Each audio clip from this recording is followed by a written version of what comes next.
transportáramos en el tiempo y llegáramos 150 años atrás, en el pasado, más o menos de 1830 a principios del siglo XX, hubiéramos encontrado una escena similar a esta. En estos lugares de Villa del Carbón tiene muchas cuevas y se falsificaba moneda, a lo cual le llamaban aquí los cachuqueros. Cachuquero significa chueco, torcido, y es palabra que inclusive en el día de hoy se utilizan, por ejemplo en Guatemala, todavía utilizan esas palabras al referirse a este tipo de monedas. Aquí se falsificaban monedas de varias denominaciones. Hemos encontrado evidencia arqueológica de que falsificaban monedas desde un cuarto de real, que era la denominación que se tenía en aquel entonces, hasta la moneda de 8 reales de plata. Inclusive a lo mejor pudieron también falsificar monedas de oro, pero eso no tiene evidencia. Recordemos que en esa época la moneda de 8 reales de plata en México era una moneda extraordinaria porque era de calidad internacional, circulaba más en China que en México, por ejemplo, y en muchos países, inclusive la guerra del opio se realizó con esta moneda de 8 reales de plata. A los chinos era de las pocas cosas que le interesaba la plata, y ellos intercambiaban sus productos por este tipo de monedas, inclusive hasta les pagaban un premio porque allá en China era muy rara la plata, y era uno de los artículos más importantes de comercio que siempre tuvo México con este lugar. Entonces aquí vemos a uno de los falsificadores para hacer diferentes denominaciones, y las de plata las daban un baño de zinc o estaño para cubrirlas y tener la apariencia plateada. Por eso está el dicho de que ya sacó el cobre, porque antes o mordían la moneda, el cobre es mucho más duro que la plata, entonces si es plata pura queda marcada los dientes, si es cobre pues es mucho más duro. También el sonido del metal. En las tiendas tenían estoperoles para ver la autenticidad de las monedas, o las rayaban. Inclusive los chinos le ponían un sello que se llamaba chop para ver, y en cada establecimiento le iban poniendo un sello.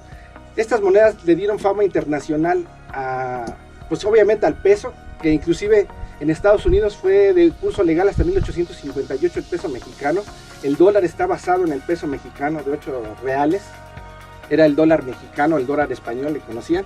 Entonces es una historia extraordinaria la que se puede contar aquí a Villa del Carbón por medio de documentos, de tradición oral y de los vestigios arqueológicos que hemos encontrado aquí en Villa del Carbón, que son extraordinarios, de toda esta época del siglo XIX, donde había más monedas falsas circulando que reales.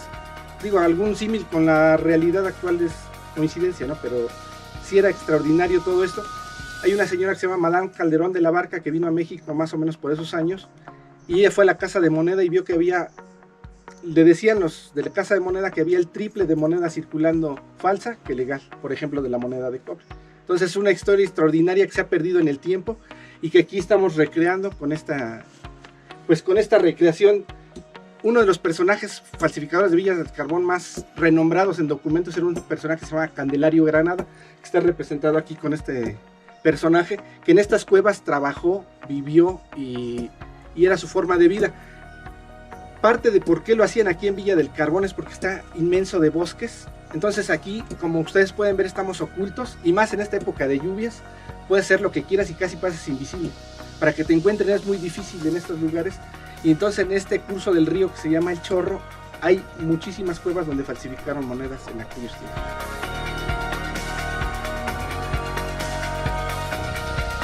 Las ocupaban para venirse a ocultar de los revolucionarios, que obviamente ellos arrasaban con las propiedades de la gente, se llevaban a sus hijas, etcétera, etcétera. Entonces se venían a ocultar aquí porque pues era terrible, porque a veces hasta se los robaban, se los llevaban de leva, como se decía. Y ellos también platicaban que en épocas anteriores mucha gente se dedicaba aquí a falsificar monedas. De hecho hay un dicho que en ese tiempo decía: en la Villa del Carbón, en cada casa un ladrón, en cada esquina un bribón y hasta el cura de pilón. Y ahorita suena gracioso, pero en aquella época era una realidad que se palpaba en Villa del Carbón, porque también había bandidos que asaltaban las diligencias que venían de Tepeji del Río, que era el camino real tierra adentro, donde venía todas las minas de plata de Guanajuato, Zacatecas, todo el norte de México pasaban por aquí, y ellos venían a ocultarse a estas cuevas. Entonces eran los dos negocios principales, el asaltar caminos y el más lucrativo, falsificar monedas. Y Villa del Carbón es uno de los lugares en México donde mejor evidencia tenemos de esto. Aunque en documentos sabemos que en todos lados falsificaban, aquí en Villa se ha conservado mucha mejor evidencia que en cualquier parte de México.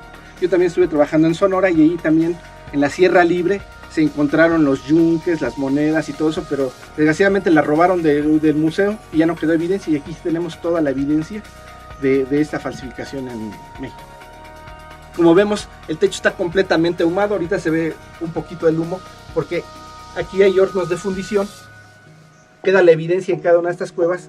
Cambia el color de la tierra, hay pedazos de ladrillo, inclusive con pedacitos de metal donde estaban fundiendo el cobre.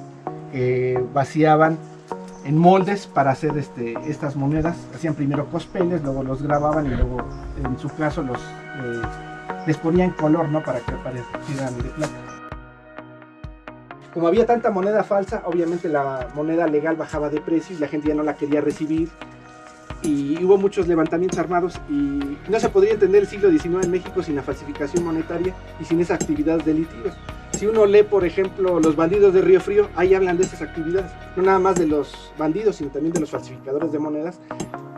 Y se menciona poco, pero nos está recreando todo ese México que se nos fue y que ha quedado en el olvido. Fue tan común que por eso común se olvidó. Y entonces hay que rescatar esas cosas que fueron comunes y que por lo mismo se olvidaron. Como los chinos eran súper codiciadas estas monedas, se las recibían sin muchos escrúpulos, y en muchas casas de Villa del Carbón encontramos todas estas porcelanas chinas y productos de Oriente y todo eso. Entonces ahí se mezcla la tradición oral con las evidencias reales. ¿Cuál fue el desenlace de los falsificadores? ¿En qué periodo de la historia dejaron estas actividades? Mira, prácticamente todo el siglo XIX, y ya en el porfiriato se empieza a ver que hay cierto rigor en el gobierno y ya fueron cambiando las monedas, cambió el patrón oro, o sea, hubo varios aspectos económicos internacionales y locales que hicieron que se fuera abandonando poco a poco esta actividad, y prácticamente a principios del siglo XX ya es muy poquito lo que queda de evidencia de falsificador. Entonces eso fue lo que fue terminando con ello.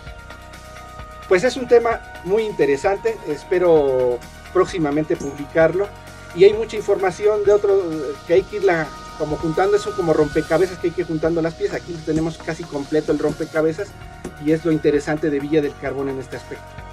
Gracias. Muchísimas gracias.